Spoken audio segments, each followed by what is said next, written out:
3 for seminars. Wonderful, thank you. My question is that you said that you had the blood of our Lord examined by the Israelis. That's correct. What was their determination of that? Okay. Now, we won't be able to take second questions. I'm sorry if you're on your second one, please just step out. I love you, but we're running out of time. Real quickly, okay. Dried blood is dead blood. Everybody knows that, all right? They can test the blood of the pharaohs, the mummies of the pharaohs, all right? There's certain things they can do. They cannot get a chromosome count by any method I'm familiar with, all right? Things keep changing.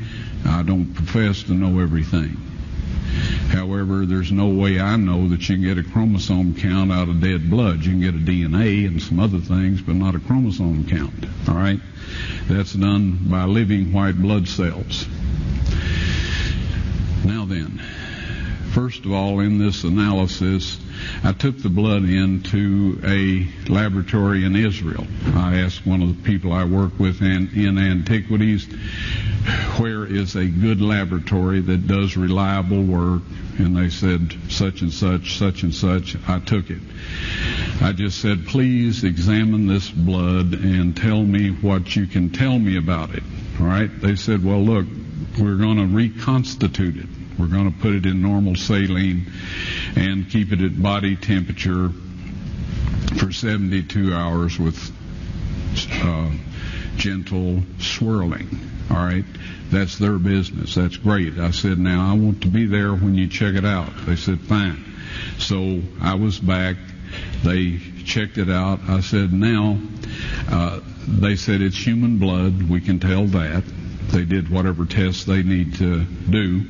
And then I said, take some of the white blood cells and put them in a growth medium and keep them at body temperature for 48 hours. And they said, well, that'll do no good because it's dead blood. I said, would you please do that for me? And they said, okay, we'll do it. So anyway, I said, I want to be there when you take it out and examine it. So I was back there. They took it out, examined it under a microscope, and the one technician called the other one over there, and then they called the boss over there, and they were talking Hebrew a mile a minute there for a little bit, and they looked at me and they said, Mr. Wyatt, this human blood only has 24 chromosomes in it. Everybody else has 46. You see, 23 from your mother, 23 from your father, 22 autosomes from your mother, 22 autosomes from your father. You get an X from your mother, you may get an X or a Y from your father, all right? This blood had 23 chromosomes from the mother's side, one Y chromosome only. You see, the child could not have developed if they hadn't had the autosomes from the mother.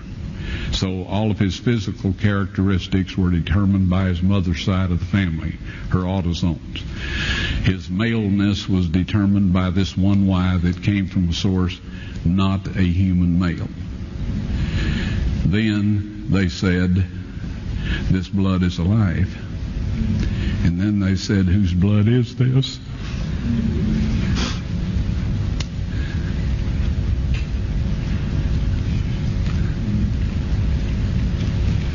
I said, it's the blood of your Messiah.